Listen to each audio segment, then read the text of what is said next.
Is a surprise. Anyway, let's move it on, shall we? Yep, let's move it on. As you would probably imagine, we have to travel a lot to make this show. I mean, just in making this series alone, we have been to Colombia, Detroit, Las Vegas, Scotland, Tbilisi, Baku, Istanbul, Helsinki and Chongqing, Mongolia, Hong Kong, Florida, Spain, France, Italy, Switzerland. That's just to make 13 programmes. Yeah, and we're not making that up. We genuinely have been that far. Yes. And that means we have to go through a lot of airports. And almost all of them drive us mad for a number of small reasons and one big one. Yeah, you.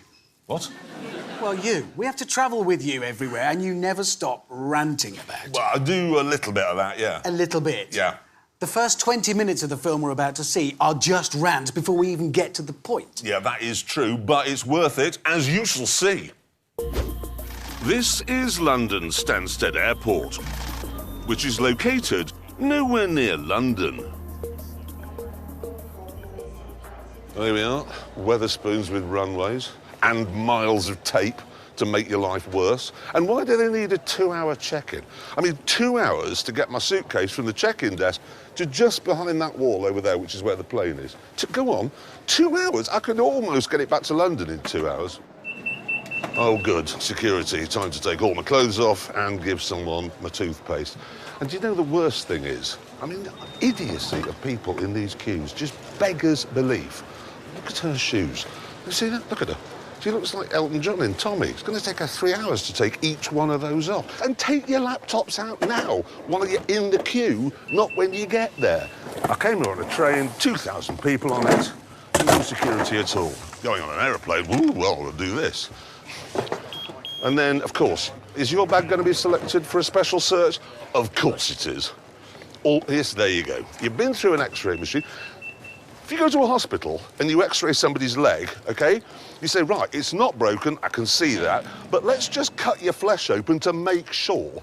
No, it's been X-rayed. Why are they looking at it again? Oh, here we go. Yep, salt, self-raising flour, normal flour, baking powder, talcum powder. That's from an athlete's foot. I put them in clear bags every single airport you go through anywhere in the world. Why are they so interested in my condiments and medical necessities? I don't know, mate. And then you're out of security and straight into a shop, which wouldn't be so bad if it sold something you actually wanted, like bog roll or cat food. But no, all they sell is perfume. Why do they think when you get to an airport, all right, I've suddenly overcome with a need to smell like Victoria Beckham? Then you've got the adverts. Look at that half-wit. Look at him. Every advert in every airport makes no sense. And then you have these moronic slogans from companies that do things you don't understand. Manage your infrastructure like a visionary, not a functionary. What's that mean? Might as well say, manage your infrastructure like a visionary, not a shoplifter. There's a shop at Heathrow that sells a life-size pot horse. I mean, who, when they're about to get on an aeroplane, goes, yes, this is exactly what I need, a brittle, fragile pot horse to lumber about. I'm going to start an airline called I'll Take My Chances There. You turn up, get on the plane, it takes off. Nobody on board smells like Victoria Beckham, no security, nothing. If it blows up, it blows up. Not that you can say blows up in an airport these days, because then you have to go to prison for 400 years. Why is she wearing a tracksuit? Well, so she can be comfortable. She's not going on a fighter jet. She's going to Spain. There's no G. Well, there's one. Well, I mean, there's one G now. I'm not thinking, oh, these jeans are really uncomfortable. I wish I'd worn a caftan. And all those, they're the amuse-bouche of the problems you have at an airport. Now it's time for the really big one, the distance to the gate. This never ends. Of course it doesn't end. Look at that, look at that. 10-minute walk to gates. There's no such thing as a 10-minute walk. Nobody walks for 10 minutes. Well, I mean, I would, or a wildebeest, but not a human being. 10-minute walk.